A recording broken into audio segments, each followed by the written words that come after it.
Assalamualaikum warahmatullahi wabarakatuh. Innal hamdalillah nahmaduhu wa nasta'inuhu wa nastahdihi wa nastaghfiruhu wa na'udzu billah min syururi anfusina wa sayyiati a'malina. May yahdihillahu fala mudhillalah wa may yudlil fala hadiyalah. Wa asyhadu an la ilaha illallah wahdahu la syarikalah wa asyhadu anna nabiyyana wa qurrata a'yunina Muhammadan abduhu wa rasuluh arsalahu Allahu rahmatan lil alamin sallallahu alaihi wa ala alihi wa sahbihi wa sallama tasliman katsira.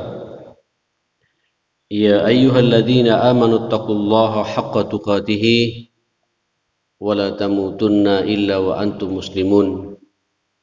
Asbahna ala fitratil islam wa kalimatil ikhlas wa ala dini nabiyyina Muhammadin sallallahu alaihi wasallam wa ala millati abina Ibrahim hanifan wa ma kana minal musyrikin. Allahumma inna nas'aluka fahman nabiyyin wa hifdzal mursalin wa ilhamal malaikatil muqarrabin. Allahumma inna na'udzubika min an nusyrika bika syai'an na'lamu wa nastaghfiruka lima la na'lamu. Allahumma inna nas'aluka al-ikhlas was-sidqa fil qawli wal amali. Bismillahi tawakkaltu 'ala Allah wa la haula wa la quwwata illa billah. Hadirin jamaah salat subuh yang dimuliakan Allah, tentu kita bersyukur pagi ini Allah masih berkenan menguatkan nuansa iman yang kita miliki ini, yang dengannya kemudian kita bersama-sama bisa duduk di rumah Allah, di masjidnya ini. Ini bukti bahwa iman masih membersamai kita semua. Alhamdulillah ala nikmatil iman, alhamdulillah ala nikmatil Islam. Saya diminta pagi ini untuk membersamai bapak-bapak dan ibu-ibu sekalian ngaji bersama untuk membedah, menelaah kumpulan hadis-hadis yang terhimpun dan terkumpul dalam kitab Riyadhus Shalihin. Satu kitab yang mu'tabarah, yang diakui oleh semua pengikut ahli sunnah wal jamaah ini. Inilah satu-satunya kitab yang memang lebih banyak menekankan bab masalah adab, masalah akhlak, etika, baik adab dan akhlak dengan Allah Subhanahu wa taala ataupun akhlak kita antar sesama manusia ini. Bahkan juga dibahas dalam kitab ini adab dengan alam semesta, etika kita dengan binatang. Bahkan juga dibahas bagaimana adab dan etika kita dengan orang-orang non-muslim, orang di luar kita. Satu kitab, subhanallah, ini entah yang keberapa kali. Mudah-mudahan panjang umur Pak ya. Karena saya masih ingat betul, saya punya kajian kitab ini setiap pekan. Itu baru tuntas 11 tahun. Ini 1 bulan sekali. Nah, kalau kita tidak ketemu nanti tidak tuntas, kita tuntaskan di surganya Allah insyaallah Pak ya. Kita bersama-sama nanti insyaallah ke sana. Baik, biar kita lebih nyambung lagi. Kadang kita juga bertanya, siapa pengarang kitab ini? Taunya cuma An-Nawawi. Imam An-Nawawi. Kita perlu tahu bagaimana terjemah biodata beliau, siapa beliau, seorang ulama besar yang lahir pada tahun 631 Hijriah. Jadi kalau kita hitung sekarang sudah 800 tahun yang lalu kurang lebih. Jadi beliau juga menghimpun kitab ini setelah meninggalnya Rasulullah 600 tahun yang lalu juga. Jadi kalau kita ini tidak membersamai Nabi 1400 tahun, Imam Nawawi setelah 600 tahun beliau lahir itu pada tahun 631 Hijriah, ya, kemudian masuk pada usia 30 tahunan, beliau sudah banyak menulis mengarang kitab-kitab, mengumpulkan hadis-hadis Nabi Sallallahu Alaihi Wasallam. Salah satunya adalah kitab Riyadhus Shalihin ini. Jemaah sekalian, beliau al-Imam al-Hafiz, imam yang hafiz, Syekhul Islam Muhyiddin, namanya Muhyiddin Abu Zakaria Yahya ibn Sharaf ibn Muri ibn Hasan ibn Husain ibn Muhammad ibn Jum'ah ibn Hizam An-Nawawi. Ini biasa Pak, ke orang-orang Arab itu selalu menjaga nasab, termasuk juga Nabi kita Muhammad sallallahu alaihi wasallam itu nasabnya sangat jelas. Tidak hanya tahu sampai kakeknya, sampai buyutnya, di atas buyutnya, di atas buyutnya lagi, terus sampai ke Nabi Allah Adam alaihissalam. Itu kalau Nabi kita Muhammad sallallahu alaihi wasallam. Bahkan silsilah darah Nabi itu nyambung kepada Nabi Allah Ismail, Nabi Allah Ibrahim, terus sampai kepada Adam alaihissalam. Nah, saudara, An-Nawawi, kenapa dinamakan Nawawi? Ini sebuah nasab yang dikaitkan dengan sebuah desa namanya Nawa. Nawa di daerah Hauran di Syria. Sayang Pak, Syrianya sekarang lagi berantakan. Dekat dengan Damaskus, Dimashq. Asy-Syafi'i, madhab beliau dikenal sangat berpegang teguh dengan madhab kita semua, sama. Di Indonesia rata-rata itu madhabnya madhab Syafi'i. Nah, saudara sekalian, Bapak Ibu yang dimuliakan Allah, Syekhul Madhab, dikenal beliau sangat mendalami betul madhabnya Imam Syafi'i ini. Wa kabirul fuqaha, dikenal seorang yang ahli fikih. Dari sekian banyak ahli fikih yang ada, beliau adalah tokohnya itu. Fi zamanihi, pada waktunya, pada zamannya. Jemaah sekalian, sebagaimana saya katakan tadi, Imam Nawawi ini lahir pada tahun 631 Hijriah di sebuah desa Nawa, min abawaini salihaini. Subhanallah, dikenal memang kedua orang tuanya kedua orang tua yang sangat saleh, yang sangat baik. Memang ini sekaligus Pak, ketika kita belajar nasab seperti ini, kadang banyak di antara kita pingin anak kita anak yang saleh dan salehah. Sebenarnya untuk melihat siapa mereka ini anak kita, lihat lagi diri kita sendiri. Sebab ma fil aba fil abna, ini sudah jadi kaidah. Apa yang ada pada kedua orang tuanya itu juga terjadi kepada anaknya pula. Dan Imam Nawawi memiliki kedua orang tua yang luar biasa perhatiannya terhadap agama. Kompak suami dan istrinya, ayah dan ibunya ini. Ya. Ketika berumur 10 tahun, Imam Nawawi itu bada'a fi hifdzil Quran. Sudah mulai menghafal Al-Quran. Kalau kita kan 10 tahun baru buka Al-Barqi Pak ya. Baru buka apa namanya, qiraati ya, baru buka. Sekarang banyak pertemuan-temuan ummi, wafa, macam-macam itu ya. Tidak hanya itu, wa qiraatul fiqh. Saya tidak bisa bayangkan anak umur 10 tahun, kalau usia sekarang mungkin usia SD kelas 3 atau kelas 4, sudah mendalami fikih ala ba'di ahli ilmi hunak, pada orang-orang yang piawai dalam masalah fikih pada waktunya, pada masanya. Jadi anak umur 9 tahun sudah menghafal Quran dan mendalami ilmu fikih. Kalau anak kita kan mendalami ilmu matematika Pak ya. Ya kita bukan bukan menafikan butuh dengan ilmu itu, tapi ilmu dasar seperti ini harus. Alhamdulillah saya mengapresiasi betul, termasuk juga Raudhatul Jannah ini yang dikomandani, dipanglimai oleh Pak Nur. Ustadz Hidayat, Masya Allah, Al-Hikmah juga begitu, Al-Falah, ya hampir semua sekolah-sekolah IT ini Quran menjadi apa namanya, menjadi salah satu ikonnya. Saya sangat bangga Pak, berbahagia sekali ini cara Allah Subhanahu wa taala, dan Al-Qur'an ata'un mutajaddidun.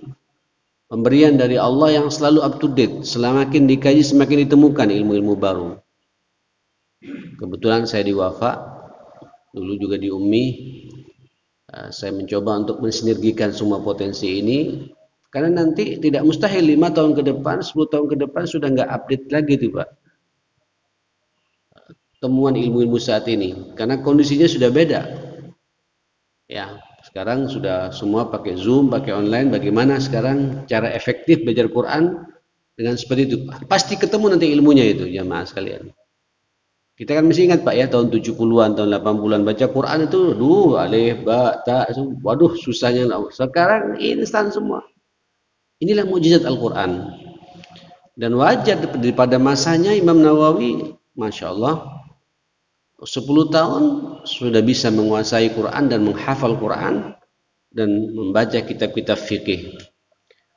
Wasadafa an marra bitilkal qarya asy-Syekh Yasin bin Yusuf al-Marakishi fara'a as-sibyan yakrahunahu 'ala al-la'bi wa huwa yahrab minhum wa yabki li ikrahihim wa yaqra'ul Quran. Allahu akbar. Pada waktu itu memang ini takdir Allah Pak ya, sampai beliau menjadi ulama besar seperti ini, ya memang dari orang tua yang sudah baik seperti itu pula. Ada seorang ulama besar pada waktu itu namanya Syekh Yasin bin Yusuf al-Marakishi. Anak-anak muda semua pada bermain. Kok anak yang satu ini yang namanya Imam Nawawi, Muhyiddin Yahya Abu Zakaria ini yang Nawawi, kok apa ya kalau bahasa kita, dicuekin Pak oleh teman-temannya, karena memang nggak piawai dalam bermain di jemaah sekalian. Ada beberapa anak memang nggak bisa dipaksa Pak, kecenderungannya ya belajar dan belajar. Kemudian dia pergi, setiap mau bermain di situ tidak disukai karena memang tidak punya ketangkasan. Dan kita orang tua harus jeli Pak, termasuk juga para asatidzah, guru-guru itu harus tahu masing-masing anak-anak binaannya itu, murid-muridnya itu. Kemudian dilihat dia lari dan menangis. Ya, ketika menangis, kemudian dia memojok terus baca Quran. Jadi nangisnya itu baca Quran, Pak. Luar biasa memang ini Nawawi. Nah, saudara sekalian, fadhahaba ila walidihi, kemudian Syekh Imam Yasin bin Yusuf ini menemui orang tuanya. Coba lihat Pak suasana sosial kemasyarakatan yang ada pada waktu itu. Dan dulu Pak, sebelum Damaskus diporak-porandakan macam sekarang ini, ya Allah, ini Syria Pak, hancur-hancuran sekarang Pak. Dulu dikenal itu Pak, termasuk juga saya punya sahabat itu, sekarang sudah doktor ya, siapa? Syekh Al-Mudawi, pernah tahu Pak ya? Beliau itu lulusan Syria. Beliau dikenal itu, kira asyarahnya luar biasa, itu diakui dunia beliau ini Pak. Orang Sidoarjo sini, diakui dunia itu jemaah sekalian. Itu orang langka yang harus kita hargai, kita hormati, kita wongkan betul, itu lama ya. Syekh, nah itu di Suriah seperti itu, suasananya begitu emang. Nah, saudara sekalian, dia menemui orang tuanya. Emang anakmu ini punya potensi yang luar biasa. Subhanallah jemaah sekalian, dia menemui orang tuanya dan meminta supaya fokus saja anak ini belajar. Li talabil ilm fastajaba lahu, dan orang tuanya merespon ini. Pada tahun 649, umur berapa ini Pak? Berarti umur 18 tahun. Umur 18 tahun, qadima ma'abihi ila Dimashq. Karena Nawa ini Pak dari Damaskus, mungkin kalau bahasa kita ini Surabaya Malang lah. Ya. Maka berangkatlah dia ke Damaskus, kalau sekarang ini dari kalau Malang ke Surabaya, untuk menyempurnakan penguasaan ilmu yang sudah dia dapati. Karena di Damaskus dikenal itu para ulama berkumpul di situ, Subhanallah, kemudian dia fokus di situ di sebuah sekolah madrasah namanya Darul Hadis, dan wasakan al madrasah Ar-Rawahiyah, tinggal di sebuah sekolah namanya Ar-Rawahiyah. Ya, kalau di sini mungkin Raudhatul Jannah, ya, kira begitu jemaah sekalian. Dan sekolah itu kebetulan nyambung dekat dengan masjid, ya kayak gini lah. Sekolahnya itu nyambung dengan masjid, sehingga anak-anak akrab pula dengan rumahnya Allah Subhanahu wa taala itu. Persis masjid itu masjid Al-Umawi, dan terus belajar di situ, dilihat serius seperti itu, maka abahnya 2 tahun setelah itu diajak oleh abahnya, ayahnya, berangkat haji, kemudian balik lagi kemana? Ke Damaskus. Dan haji pada waktu itu jalan kaki, Pak. Masih belum ada kendaraan, tahun 600 berapa? 51 Hijriah, ya, 800 tahun yang lalu. Ini sekaligus kalau dalam bahasa hadis itu ar-rihlah fi talabil hadis. Jadi tur dalam rangka mencari ilmunya Allah, ilmu-ilmu hadis. Karena ketika orang bepergian dari satu tempat ke tempat, melihat sekian banyak suku-suku yang ada, dia memahami karakter macam-macam bangsa ini, ya maaf sekalian. Apalagi haji, di haji itu juga berkumpul sekian umat manusia dari berbagai macam ras dan suku, sehingga dia semakin matang dalam interaksi sosialnya, ya maaf sekalian. Nah, kehidupan keilmuannya pada tahun 665, berarti umurnya berapa ini, Pak? 34 tahun. Masya Allah. Tapi tolong Bapak Ibu, jangan ditiru ya bab yang satu ini. Imam Nawawi ini seorang ulama sampai akhir hidupnya tidak nikah, tidak sempat mikir kawin.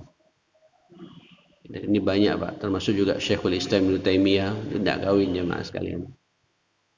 Termasuk juga kalau ulama yang digantung di Mesir itu Said Qutb juga tidak nikah juga, jemaah sekalian, tidak kawin juga karena fokus. Ya. Ya, ini bukan contoh buat kita, Pak. Contoh kita Rasulullah, ya, sallallahu alaihi wasallam. Nah, saudara sekalian, pada umur 34 tahun tawalla masyikhata dal hadis wa tadris. Sudah dia memiliki posisi syekh. Jadi ulama betul, jemaah sekalian. Tapi ulama yang bujang. Ya, ulama yang bujang di Darul Hadis dan memberikan pengajaran di situ. Ya. Terus tinggal di situ sampai beliau meninggal dunia. Umurnya juga nggak lama, Pak. Umurnya itu beliau 45 tahun. Jadi lebih tua saya. Saya sekarang 56 tahun. Beliau 45 tahun, tapi karangannya sampai sekarang diakui, Pak, oleh umat Islam di seluruh dunia. Saya tidak bisa bayangkan bagaimana pahala yang bahkan mengalir, Pak. Termasuk pagi ini kita ngaji, ini pahala ngaji kita semuanya nih Pak yang di sini ngalir pula kepada beliau itu. Ini namanya ilmu yang bermanfaat. Mudah-mudahan ilmu kita semua bermanfaat, Pak, ya. Minimal bermanfaat buat anak-anak kita lah, ya. Buat anak cucu kita, minimal itu, Pak, jemaah sekalian. Jangan sampai sampean punya ilmu, sudah S1, sudah S2, tapi cuma dinikmati sendiri, rugi, jemaah sekalian. Apapun disiplin ilmu yang sudah kita geluti ini. Nah, saudara sekalian, dikenal beliau radhiyallahu an rahimahullah ini tamayyazat di Damaskus itu dengan 3 perkara. Kenapa sampai dikenal ulama besar? Pertama, al-jiddu fi talabil hadis. Memang kesungguhan beliau dalam fi talabil ilmi wal hadis, dalam kesungguhan beliau dalam menuntut ilmu dan mempelajari hadis-hadis Nabi sallallahu alaihi wasallam. Saya kadang-kadang apa, Pak, ya, Pak, malu sendiri, Pak. Ya Allah, kalau udah baca sejarah kayak gini. Saya kebetulan 4 tahun, 4 sampai 5 tahun di Saudi. LC saya ini, Pak, S1 saya itu di jurusan hadis. Dan hadis saya ini, Pak. Di Usuluddin itu ada tiga jurusan. Pertama, Qismul Quran wa ulumihi, jurusan Quran dan ilmu-ilmunya. Yang kedua, Qismul As-Sunnah wa ulumiha. Nah, ini saya, Pak. jurusan sunnah, jurusan hadis dan ilmu-ilmu hadis. Dan yang ketiga itu al-aqidah al-mu'asirah, qism al-aqidah al-mu'asirah wal madzhab al-mu'asirah gitu. Kisim jurusan akidah dan mazhab-mazhab kontemporer. Nah, itu kita belajar hadis, memang ilmu secara pokok kita kuasai, tapi semakin didalami, Pak, semakin bahlul kita ini, Pak.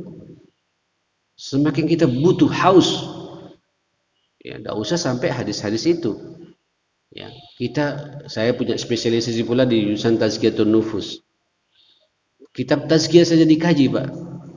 Itu semakin dikaji ditemukan ilmu baru, Pak. Subhanallah. Saya setiap umrah menemukan ilmu baru tentang tazkiyah itu. Semakin didalami, itulah ilmunya Allah Subhanahu wa taala, jemaah. Bagaimana fikihnya, Pak? Bagaimana Qur'annya itu sendiri dan tafsirnya, jemaah sekalian. Walaupun hadis yang paling banyak menafsirkan ayat-ayat Allah Subhanahu wa taala. Seperti itu. Nah, beliau dikenal serius, jemaah sekalian. Jid fi talabil ilmi wal hadis. Serius mendalami ilmu, menuntut ilmu dan mengkaji hadis-hadis Rasulullah sallallahu alaihi wasallam. Sejak beliau memang umur 10 tahun itu sudah kelihatan sekali auranya seperti itu, sampai masa mudanya dari berbagai macam disiplin ilmu digeluti oleh beliau, dicari, dan tidak pernah bosan, tidak pernah capek itu, jemaah sekalian. Nah, tolong Pak perhatikan anak-anak kita. Kadang-kadang ada beberapa anak, Pak, tidak suka main game, tapi hobinya baca. Fasilitasi terus dengan buku, jemaah sekalian. Ya. Jangan anak kita sekarang dicekoki sehingga dia nggak hobi baca, tapi hobi menonton, jemaah sekalian. Ini yang kita takuti, apalagi di masa pandemi begini, Pak, ya. Yang kita ngumpul dengan anak cucu sekarang, anak tidak sekolah masalahnya. Ini kesempatan loh. Ini saya berani selalu mengatakan, ini momentum yang luar biasa kita untuk berakrab-akrab dengan anak kita. Tentu kita harus memberikan keteladanan dulu pada mereka semua, jemaah sekalian. Subhanallah, beliau juga dikenal hajat dan fil qira'ah wal hifdz. Serius ketika membaca dan menghafal. Waktu itu membaca, jemaah, kalian kitabnya tidak seperti ini, Pak. Enak sekarang, berupa kertas, ya. Tapi dulu sudah ada, Pak. Apa kalau di Mesir itu, Pak, dari kertas yang terbuat dari apa namanya?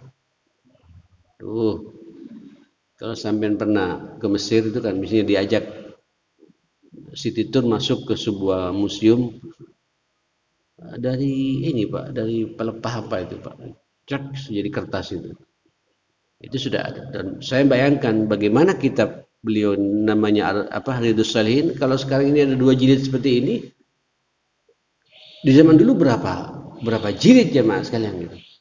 Dan dia tekun itu belajar itu. Tidak yang dibelajari, tapi dihafal pula itu hadis-hadis Nabi Shallallahu Alaihi Wasallam. Ya, dia hafal At-Tanbih, kitab At-Tanbih itu yang lebih banyak berbicara masalah Imam Syafi'i rahmatullah alaih. Kitab Imam Syafi'i itu dihafal 4 bulan saja.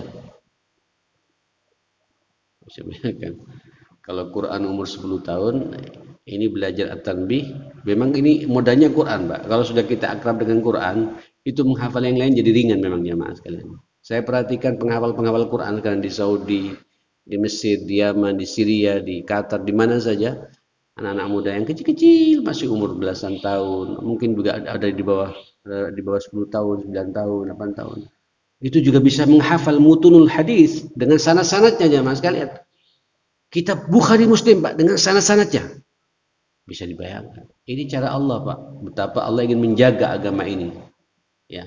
Kalau kita menghafal pakai apa? Itu termasuk saya, Pak, ya. Sekarang saya kalau buka hadis, Pak, pusing-pusing, saya punya anunya, Pak, punya apa? Punya perangkatnya sekarang, Pak. Di HP saya gitu. Buka hadisnya, itu halaman-halamannya, perawinya siapa, ya, derajat hadisnya bagaimana, keluar hitungan detik, jemaah sekalian, hitungan detik saat ini. Cuma kalau ini hancur, kena virus, ya selesai sudah. Tapi jangan khawatir, ini agama miliknya Allah Subhanahu wa taala dan akan dijaga oleh Allah dengan munculnya orang-orang seperti itu. Sampai kapan? Sampai hari kiamat ini akan dijaga. Inna nahnu nazzalna dzikra wa inna lahu lahafidun. Adzikra di sini Pak, ya Quran dan hadisnya itu jamaah sekalian masuk semua. Sampai hari kiamat akan terjaga seperti itu. Wa hafidha rub'ul ibadat fil minal muhadzab fi baqis sana. Sisa 8 bulan berikutnya pada tahun yang sama itu 4 bulan At-Tanbih, kitab Al-Muhadzab itu 8 bulan berikutnya dihafal pula oleh beliau. Subhanallah, sampai kemudian para masyayikh di situ pada kagum, ya, ulama pada masanya belum ada komputer, belum ada apa, sekuat itu hafalannya sampai beliau kalau bukan, tidak ada rekayasa tokoh Pak. Jadi menjadi tokoh secara otomatis, yang merekayasa itu Allah Subhanahu wa taala, menjadi ulama besar. Nah, dari situ yang kedua, maka dikenal beliau si'atu ilmihi wa thaqafatihi. Luasnya ilmu yang beliau miliki dan luasnya wawasan yang beliau kuasai gitu. Selain ada kesungguhan beliau ini mengumpulkan dengan sungguh-sungguh ilmu-ilmu dan berbagai macam wawasan-wawasan keilmuan yang ada, itu dikenal beliau rahimahullah sangat tekun, dan dari situ kemudian dia tidak hanya diam, dikumpulkanlah semua buku-buku. Bahkan dikenal dalam kitab ini, ditulis dalam kitab ini, kana yaqdir kulla yawmin 12 darsan min ilmi alal masyayikh syarhan wa tasfihan. Beliau itu setiap hari memiliki 12 pengajian ya. 12 pengajaran, 12 mata kuliah. Pak, saya dulu ketika kuliah di Jamiatul Imam Muhammad bin Saud di Riyadh itu, setiap hari Pak paling banyak 5 mata kuliah, paling banyak. Ya. Itu pun jenuh Pak. Jenuh, harus diimbangi nanti dengan karena saya jurusan hadis, diimbangi dengan Qur'annya juga jamaah sekalian. Aduh, ini 12 jamaah sekalian. Darsaini fil wasit. Ada 2 pelajaran dalam kitab Al-Wasit. Wasalitsan fil Muhadzab. Kemudian ada 3 pengajaran dalam kitab Al-Muhadzab yang banyak membahas tentang fikihnya Imam Syafi'i ini. Wa darsan fil jam'i bainas sahihain. Ada 1 pelajaran lagi, pengajian lagi, itu menjamak, mengumpulkan di antara 2 hadis yang sahih. Jadi begini. Kadang kita ditemukan Pak ada hadis yang sama-sama sahih, tapi maknanya berlawanan sepertinya jamaah sekalian. Nah, bagaimana beliau menggabungkan apa makna daripada 2 hadis ini, padahal perawinya sama-sama sahih gitu. Itu adalah ada sebuah buku namanya Al-Jam'u Bainas Sahihain. Itu Imam Nawawi Pak yang memulai seperti itu. Kemudian Sahih Muslim. Nah, ini pakarnya beliau. Beliau sampai punya buku namanya Syarah Muslim lin Nawawi. Ya. Imam Muslim itu punya kitab namanya Sahih Muslim, sahihnya beliau. Ya, ini pada 300 tahun yang lalu Pak, setelah meninggalnya Muslim, Imam Nawawi mengumpulkan lagi dan mensyarah. Saya punya bukunya itu Pak, Syarah Muslim lin Nawawi. Kemudian Darsan fil Lam'i Ibn Hijr fi Nahwu, kitab dalam nahwu. Dalam urusan bahasa juga begitu, kitab nahwu ada pengajaran pula. Wa darsan fi usulul fiqh, 1 pelajaran lagi dalam urusan usul fiqh, wal mantiq, was saraf, Masya Allah, dan berbagai macam asma'ur rijal, usuluddin, ya, dan berbagai macam pelajaran semua didalami oleh beliau rahimahullah. Nah, dari situ maka wajar jemaah sekalian beliau dikenal yang ketiga adalah ghazarati intajihi, produktif ya. Banyak karangan-karangan yang muncul dari beliau. Persis pada tahun 660 ya, umur beliau berarti berapa itu jemaah sekalian? 31, 29 tahun. Dia telah 29 30 tahun. Allah berkahi umur beliau ya. Beliau telah menulis beberapa kitab besar yang kita kenal sih apa ya ini apa namanya Riyadhus Shalihin ini, padahal beliau juga punya buku namanya Al-Majmu' Syarh Al-Muhadzab, Riyadhus Shalihin, Azkar, Syarah Sahih Muslim, Tahdzib Asma' wal Lughat, Al-Arba'in Nawawiyah. Kalau Arba'in Nawawiyah insyaallah semua kita banyak hafal, Pak. Kalau Arba'in Nawawiyah itu, Pak, kitab yang beliau pakai istikharah nulisnya, Pak. Istikharah khusus. Memilih di antara sekian ribuan hadis, terkumpulah dalam hadis Arba'in Nawawiyah. Ya, karena beliau punya keyakinan barang siapa menghafal 40 hadis, memahami dengan maknanya, nanti dikumpulkan pada hari kiamat dengan para ulama as-salihin dan para anbiya, sehingga diberi istihad kira-kira apa 40 hadis yang digambarkan Nabi itu. Maka muncullah kitab namanya apa? Al-Arba'in An-Nawawiyah itu. Rahimahullah. Wal minhaj fil fiqh. Dan banyak lagi jamaah sekalian yang seperti itu. Kalau kemudian kita lihat bagaimana perangai, akhlak, sifat yang dimilikinya, itu semua, Pak, kalau sampean lihat dalam kitab-kitab tarajum itu, beliau dikenal memang kana ra'san fi zuhdi. Allahu Akbar. Beliau dikenal tokoh ulama yang sangat zuhud. Tahu zuhud, Pak? Apa zuhudnya, Mas sekalian? Biasanya banyak di antara kita mengartikan zuhud itu orang tidak suka dunia. Beliau bukan tidak suka dunia, tapi dunia yang dia miliki itu semuanya dialokasikan untuk tafarruh fid din, disibukkan dalam urusan agama gitu. Ya, bukan ulama yang suka pamer apa tampilan, kemudian apa, jasnya, sorbannya, ininya, igalnya segala macam, jadi kenal tawadhu. Ya, tapi bersih. Aura mukanya kelihatan, setiap orang ngelihat nambahin iman jamaah sekalian. Ya. Nah, sekarang kan banyak orang, Pak, ngelihat ustadz, ngelihat ngamuk kita nih, Pak. Ya. Nah, itu orang yang baik kata para ulama itu, kita untuk ngelihat orang, bisa kita mata hati kita tidak bisa membohongi diri kita, Pak. Ngelihat wajahnya adem kita ini jamaah sekalian. Ngelihat wajahnya langsung kita ingat akhirat, Pak. Ingat akhirat itu. Nah, saudara sekalian, kenapa? Karena zuhudnya ini. Zuhud kalau kata Imam Yunus bin Maisarah, dia merasa yakin bahwa apa yang dia miliki dibandingkan dengan apa yang dimiliki oleh Allah tidak ada apa-apanya. Dan meyakini ini adalah titipannya Allah Subhanahu wa taala. Dan orang zuhud itu jamaah sekalian, ada musibah tidak ada musibah sama, Pak. Ada untung tidak ada untung sama posisinya jamaah sekalian. Dia mengembalikan semua ini miliknya Allah Subhanahu wa taala. Karena dia meyakini bahwa apa yang ada di tangan Allah lebih kokoh, lebih abadi daripada apa yang dia pegang dari dunia ini jamaah sekalian. Itu zuhud. Zuhud itu dipuji sama orang atau dikritisi sama orang sama, Pak. Jadi orang zuhud, Pak, ketika dia berbagi itu, ada orang mengucapkan terima kasih, ada orang mengucapkan cuek aja, Pak. Ya taruh situ, tidak ada terima kasih, dia tetap aja, Pak.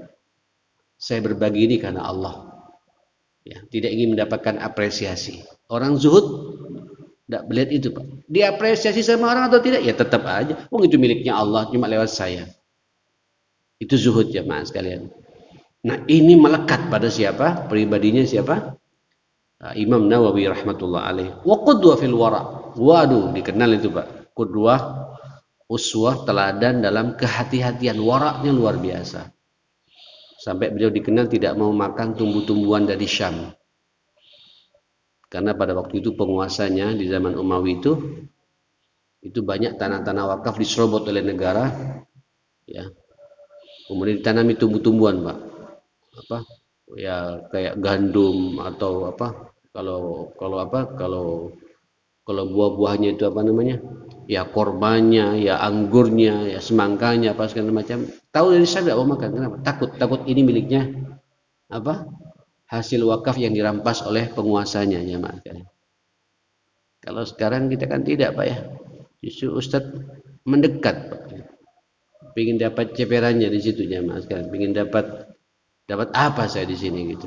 Padahal ya segitu aja, Pak. Fata morgana, Pak. Itu pun syubhatnya nggak jelas.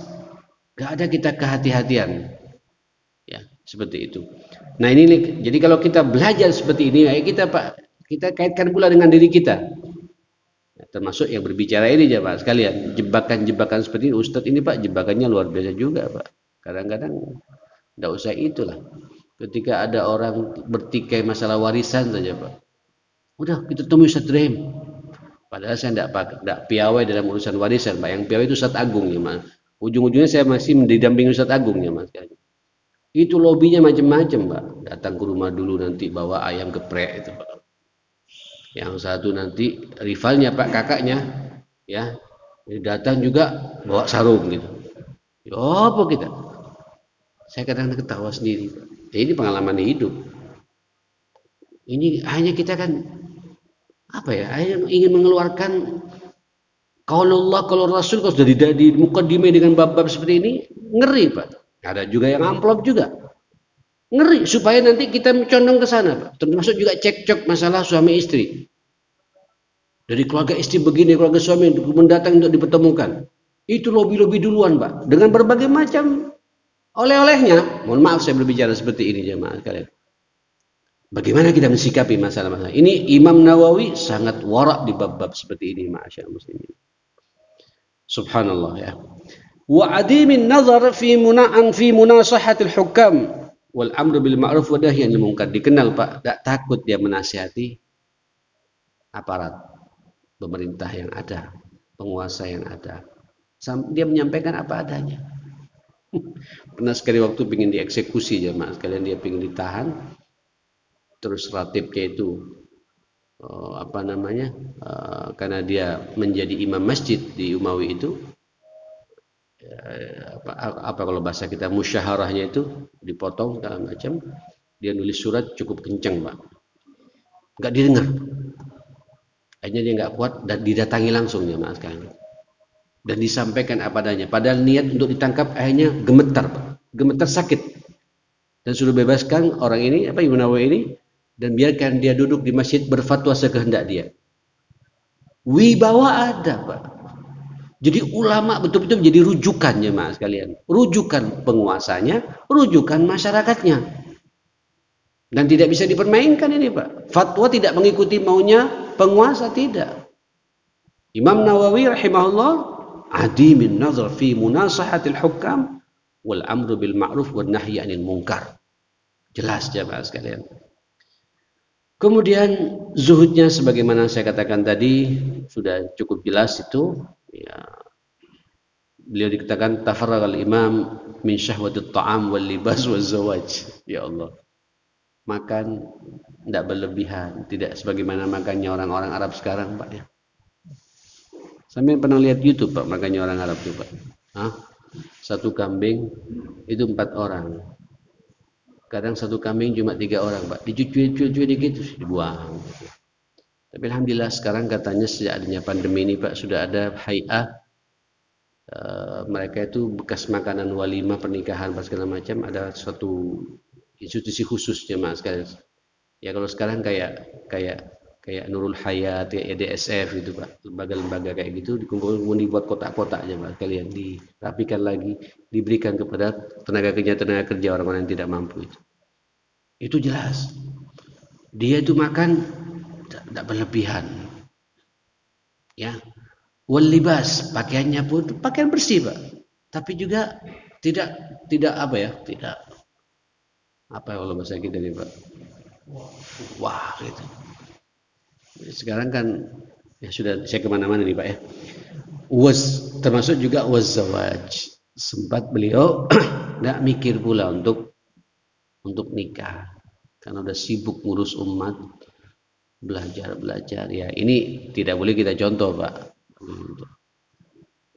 Kalau kita tidak nikah pusing kalau kita Pak ya. Termasuk yang berbicara nih Pak. Saya terbantu betul dengan pernikahan dengan ibunya anak-anak ini Pak. Apalagi sekarang udah punya cucu, hiburan saya di situ jamaah sekalian. Saya kalau pusing-pusing Pak ya pulang.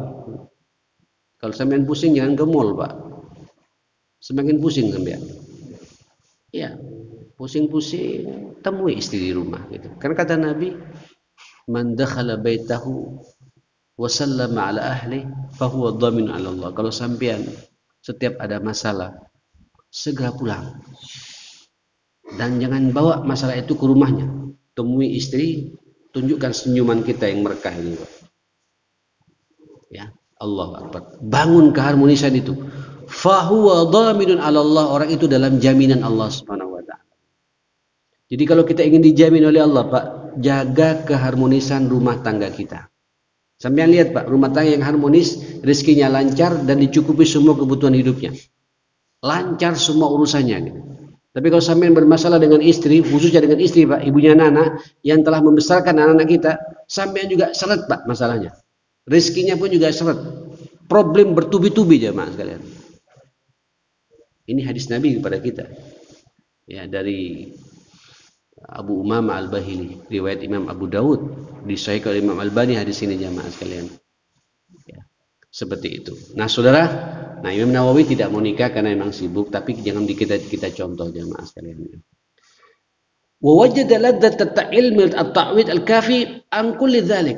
Dia merasakan nikmatnya belajar itu sampai tidak memikirkan urusan makan, urusan pakaian, padahal dia orang Palente, Pak. Biasa-biasa saja. Seperti itu. Nah, kenapa? Ya memang itulah sifat yang mengkarakter pada dia. Waraknya juga begitu dan lain sebagainya. Nah, saudara sekalian, kira-kira begitu, Pak. Ya, ini kalau kita bicara kemana-mana. Kemudian beliau tidak cukup lama berumur pada tahun 676, berarti umur berapa? 45 persis, jemaah sekalian. Meninggal tetap di daerah yang sama di Nawah. Ya, setelah mengembalikan, Pak, buku-buku yang dia pinjam dari ulama-ulama sebelumnya yang ada di perpustakaan masjid itu dikembalikan semua, ditanyakan utang-utangnya segala macam. Subhanallah. Ya, zara maqbara syuyukhihi, kemudian beberapa hari sebelum meninggal dia menziarahi kuburan guru-gurunya satu persatu, diziarahi. Da'alahu, mendoakan mereka, dan dia menangis. Dia menangis, jemaah sekalian. Kemudian dia menyambangi teman-teman akrabnya, ya, kemudian berpamitan, ya, setelah itu balik, wazara waliduhu, zara Baitul Maqdis wal Khalil. Setelah itu sebelum meninggal berjumpa dengan ayahnya dia meninggal, Pak, ayahnya masih hidup, jemaah sekalian. Kemudian dia terus masuk ke Baitul Maqdis, ke Al-Quds, ke mana? Ke Al-Aqsa. Setelah itu menyambangi pula ke Hebron, namanya Masjid Ibrahim. Bapak kalau ke Palestina ada namanya Masjid Ibrahim, Pak. Ya, Masjid Ibrahim dinamakan Haram Ibrahim, ya, Haram Khalil Ibrahim. Ya, ke sana juga. Setelah itu radhiyallahu anhu wa rahimahullah, dia balik ke Nawab, kemudian sakit. Setelah itu persis pada bulan Rajab, 24 Rajab, beliau dipanggil oleh Allah Subhanahu wa taala, rahimahullah. Itu kira-kira, jemaah sekalian, tentang Imam An-Nawawi. Nah, saya mau masuk ke kitabnya sekarang, Pak. Ada waktu ya? Halo? Atau cukup? Hah? Ngantuk, Pak? Ya, kalau sampai ngantuk, ini ngantuk penyakit menular, Pak. Ikut ngantuk juga gitu. Oke, kita masuk di muqaddimah kitabnya ini. Setelah beliau memuji Allah Subhanahu wa taala, alhamdulillahil wahidil qahhar dan lain sebagainya, kemudian bersalawat kepada Rasulullah sallallahu alaihi wasallam, beliau memuqaddimai kitab ini dengan satu ayat, wa ma khalaqtul jinna wal insa illa liya'budun. Ini sudah Pak ya. Sudah habis subuhnya ya. Tidaklah, kata Allah, aku menciptakan manusia dan jin ini kecuali hanya untuk berbakti kepadaku. Aku tidak ingin dari mereka itu ma'uridu minhum min rizkin. Aku tidak ingin rizkinya mereka. Dan aku juga tidak ingin diberi makan oleh manusia ini. Karena aku yang memberikan rizki dan memberikan makan pada mereka. Dari situ direnung Pak oleh Syafi'i gitu. Jadi memang kita hidup di dunia ini untuk apa? Untuk apa? Untuk ibadah. Wa hadza tasrihun bi annahum khuliqu lil ibadah. Ini jelas sekali kita diciptakan untuk ibadah. Maka wajib kita harus tahu akan misi penciptaan kita ini. Fa haqqun alaihim al-i'tina'u bima khuliqu lahu wal i'rad an huridid dunya bizahada. Saatnya kita harus tahu, jangan sampai kemudian kita tertipu dengan kehidupan dunia. Kita harus punya sifat zuhud ini, kata beliau itu. Ya, fa innaha darun nafat la mahalla ikhlat. Ini dunia bukan tempat kita yang kekal. Lama-lamanya kita ini paling lama berapa? 60 sampai 70 tahun. Dan beliaunya pun berapa? 45 tahun. Bisa dibayangkan ya. Umur Pak ya. Makanya sampean sama corona juga jangan terlalu takut-takut teman. Ya. Hati-hati harus. Ya. Bentuk kehati-hatian kita pakai. Saya mohon maaf Pak, tak pakai ini. Tidak bisa bicara saya Pak, mau pakai ini Pak. Tapi ada ini Pak ya. Insya Allah tidak nular saya Pak. Dan saya tidak punya tidak positif juga Pak. Jemaah sekalian, mati itu di tangan Allah Subhanahu Wa Taala. Oh corona, kita pasti mati. Tapi tetap karena kita ini sudah menjadi pandemi, jaga Pak. Alhamdulillah sudah ada pembatasan seperti ini. Mudah-mudahan tidak lama lagi ini terangkat. Vaksinnya ketemu, rapat lagi kita insya Allah Pak ya. Itu pun rapat nanti harus hati-hati Pak ya. Ini mungkin Allah ingin merestart kita semua Pak ya. Saya lihat Pak tiap hari langit biru terus Pak. Banyak memang ya manusia aktivitasnya dikurangi ya, dirapikan lagi oleh Allah Subhanahu Wa Taala. Setiap ketemu orang asing terutama, setiap usahakan jangan salaman lah Pak. Usahakan. Hatta kita kenal usahakan jangan salaman. Salamannya dalam hati. Dalam hati. Atau pakai salaman Sunda Pak ya, apa namanya? Tangannya dari jauh sama-sama. Insya Allah niatnya pengen begini jemaah sekalian. Ya, pengennya begini gitu. Allah lebih faham maunya kita jemaah sekalian ya. Bukan kita menghindari sunnah Nabi. Nah, ini kondisinya begini. Fatwa ulamanya pun sudah jelas seperti ini. Tapi kita tidak boleh terlalu takut. Tidak apa-apa saya cerita Pak ya.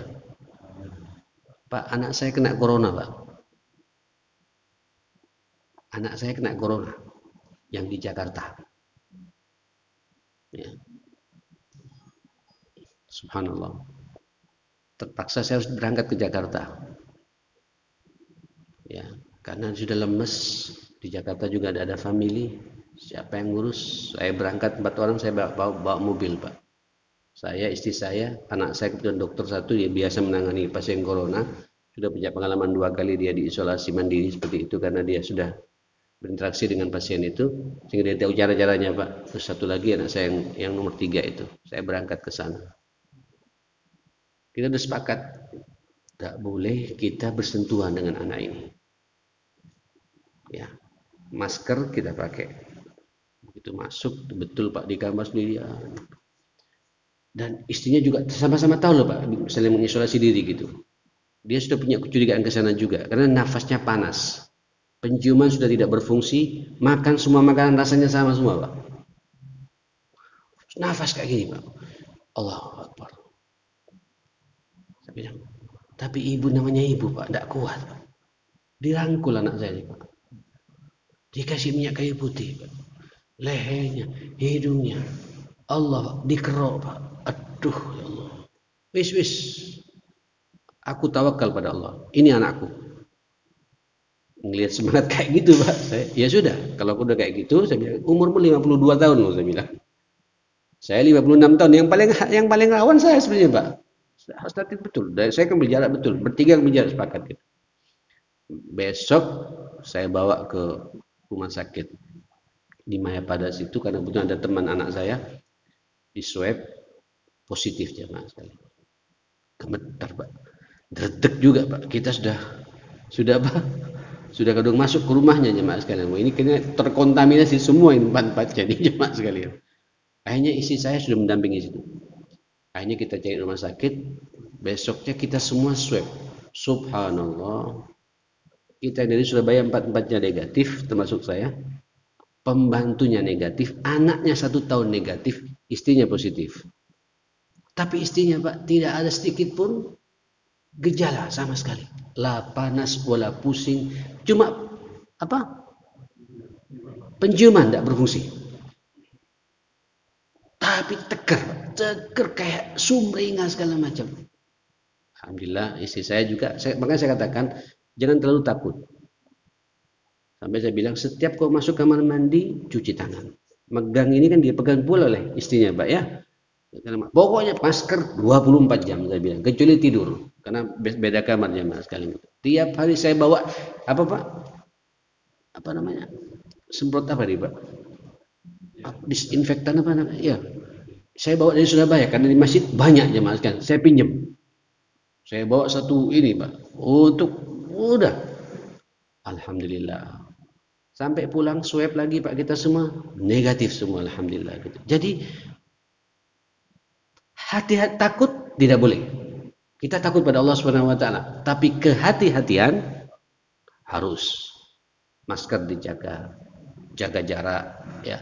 Usahakan Pak setiap kita ketemu kerumunan orang-orang yang tidak jelas ke pasar kemana ganti baju. Saya begini Pak, ganti baju ganti sarung, sekarang letakkan ya sudahlah.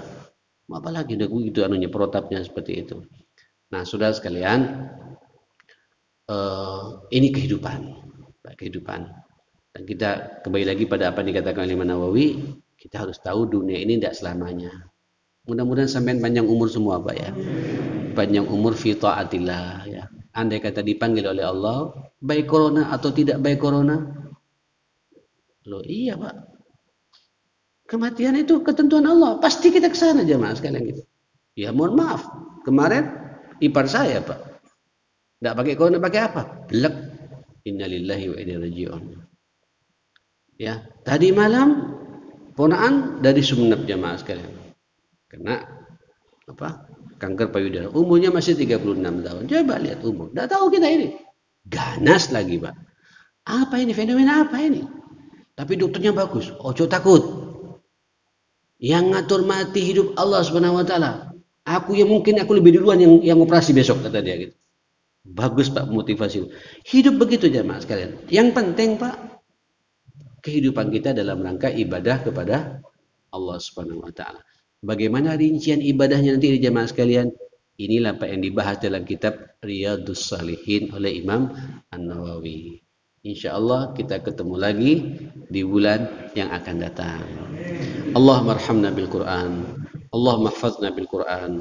Allahumma akrimna bil Quran. Allahumma hdina bil Quran. Allahumma rabbana ighfir lana wa tub alaina innaka antat tawwabur rahim. Allahumma arinal haqqa haqqan warzuqna ittiba'ah wa arinal batila batila warzuqna ijtinaba ya rabbal alamin. Allahumma ij'alna mimman yastami'una al-qawla fayattabi'una ahsana. Allahumma ya qadhiyal hajat ikti hajatina. Allahumma ya muyassiral umur yassir umurana. Allahumma inna na'udzubika min jahdil bala.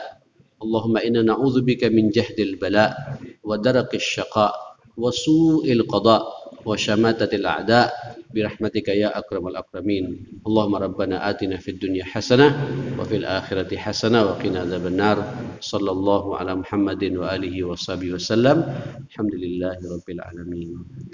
Saya pikir tidak perlu pertanyaan dulu ya, karena ini mukaddimah. Nanti di bulan berikutnya insyaallah kita masuk di bab namanya bab yang paling asasi didahulukan oleh beliau namanya bab niat, mengatur hati ini ya Mas sekalian. Subhanakallahumma bihamdik asyhadu an la ilaha illa anta astaghfiruka wa atubu ilaik. Assalamualaikum warahmatullahi wabarakatuh.